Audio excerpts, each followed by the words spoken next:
Corona महामारी को मात देवाकू देश में जोरसोर चली टीका उत्पादन और टीकाकरण अभियान। एवं तीनोटी टीका प्रचलन थिबा बेले आगकू आहुरी अनेक प्रकार नुआ टीका एही अभियान रे सामिल होई पारे।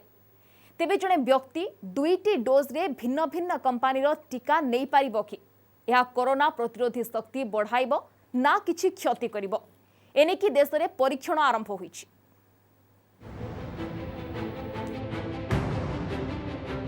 कोविड टीकाकरण प्रक्रिया रे स्फूर्ति आनिबाकू नुआ उपाय। जणे व्यक्ति को दुईटी भिन्न भिन्न टीका देले तार कौन प्रभाव रही ताहा जानिबाकू आरंभ होईछि परीक्षण। किछि दिन तले 20 जन व्यक्ति को भूलरे भिन्न भिन्न दुईटी डोज दिया जायतिला, मात्र सेमानक शरीर रे एजाय कोनोसी खराब प्रभाव देखिबाकू मिली नाही, जहाकि दुईटी भिन्न डोज रो प्रभाव को नहीं परीक्षण लागि उत्साहित करिछि। 2 ରୁ 2.5 मास मध्यरे एही परीक्षण शेष हेबो बोली सरकारक पक्षरु कहा जायछि। दुईटी भिन्न डोज जदि शरीर रोग प्रतिरोध शक्ति बढ़ाइबारे समान मात्रा फलप्रद हेउथिबो तेबे टीका अभाव स्थितिर मुकाबला करिबारे यह यथेष्ट सहायक हेबो। कारण टीका अभाव जोगु कोनोसी व्यक्तिकर द्वितीय डोज विलंब हेउथिले तांको अन्य टीका दिया जाय परिबो। कोविशील्ड वैक्सीन जोटा दिंतु उदाहरण स्वरूप से कौन दिया जाउछि ना गोटे कैरियर दिया जाउछि। कैरियर होछि जो कैरियर भूताणु सेटा होछि एडेनोवायरस। एडेनोवायरस ऊपर ता ऊपर रहिला स्पाइक प्रोटीन रो जीन मटेरियलटा सेटा जेतबे देह भीतर इंट्रोड्यूस हला जेतबे ए दुईटी जेतबे देह भीतर इंट्रोड्यूस होछि दुईटी जाक विरुद्ध रे हमर रोग लढिबार शक्ति तयारी होछि। सेई जो रोग लढिबार शक्तिटा भविष्य रे जेतबे सेकेंड डोज दिया जाउछि ता सहित सेटा एडेनोवायरस सहित क्रॉस रिएक्ट करूछि, जहाँ फल रे आपनकर एफिकेसी लेवलटा टिके कमी जाउछि। सेथि पई वर्तमान जो व्यवधानटा जो 3 4 सप्ताह आगुरी थिला सेटा 6 सप्ताह 8 सप्ताह और 12 सप्ताह 16 सप्ताह पर्यंत भी बर्तमान कर दिया गला।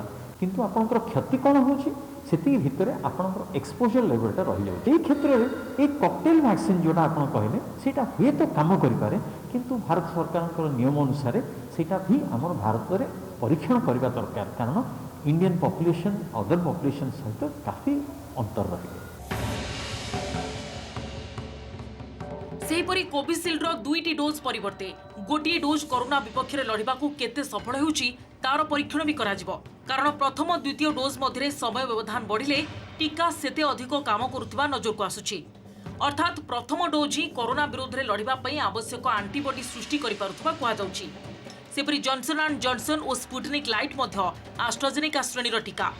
जॉनसन और स्पुटनिक लाइट गोटे डोज विशिष्ट होइतिबारु कोविशील्ड रो गोटे डोज रु केते सुरक्षा मिलुछि से नै परीक्षण आरंभ हेबो। एडरे कहि रखुछि जे जनंकु दुईटी भिन्न भिन्न टीका दिया जिबा नै केवल परीक्षण आरंभ होइछि, किंतु केंद्र सरकारଙ୍କର गाइडलाइन रहिछि जणे व्यक्ति प्रथम डोज जेउ टीका नेबे द्वितीय डोज मध्य सेही समान टीका नेबे। सेबडे चलित वर्ष शेष सुधा देशर 108 कोटी लोकंकु टीका देवा चेष्टा रहिछंती केंद्र सरकार। आसंता जुलाई मासरू दैनिक 1 कोटी लोकंकु टीका देवा लगी सरकार योजना करछंती। दुईटी भिन्न भिन्न डोज जदि भल काम देबो तेबे देश रे टीकाकरण प्रक्रिया को त्वरान्वित करिबारे यह विशेष भाव में सहायक हेबो। किछि दिन तले नीति आयोग सदस्य तथा कोविड टास्क फोर्स रो मुख्य वीके पॉल मध्य समान कथा कहिथिले। तेणु कोविशील्ड कोवैक्सीन और स्पुटनिक भी परे केंद्र सरकार जॉनसन एंड जॉनसन सेरम रो नोवावैक्स जेनोभा mRNA और जाइडस काडिला रो डीएनए वैक्सीन आनिबाकू चेष्टा करूछंती। उस एंटीजन से इम्यूनिटी बनी दूसरे से बनी इतना कोई सिग्निफिकेंट इशू नहीं होना चाहिए। हालांकि इनफैक्ट ये भी कहा जाता है कि बदल के वैक्सीन लगाओ तो इम्यूनिटी ज़्यादा होती है, ऐसी भी बातचीत चली है। तो मैं इनफैक्ट एक्टिवली ट्रायल के तौर पे देखा जा रहा है कि क्या ऐसे मिक्स मैच करें तो कोई इसमें फ़ायदा है, ऐसा सोचा जा रहा है और संभव भी है। आसंता डिसेंबर सुधा देशर 108 कोटी लोकों को टीका देवा लगी केंद्र सरकार को टार्गेट रही। एही समय मध्य देश में 216 कोटी डोज टीका प्रस्तुत हो शुक्रवार दिन घोषणा करथिले केंद्र मंत्री प्रकाश जावड़ेकर। देश में टीकाकरण मंथर गति चलता नहीं विरोधी अभियोग जवाब दे जावड़ेकर यह कहते।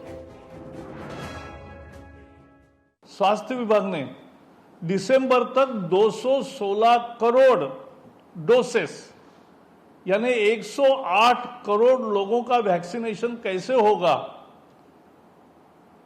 इसका पूरा खाका दिया है। सेपटे जून शेष सुधा 10 कोटी डोज कोविशील्ड टीका जोगाइब बोली केंद्र सरकार को जणाइछि सेरम इंस्टीट्यूट। मे मासरे 6.5 कोटी डोज उत्पादन करथिला कंपनी हेले वर्धित आवश्यकता को देखि उत्पादन क्षमता को जून रे प्राय 10 कोटी जाय वृद्धि करा जिवो। टीका उत्पादन को त्वरित करबा को केंद्र गृहमंत्री अमित शाह सेरम को चिठी लिखिथिले। Bureau report OTV.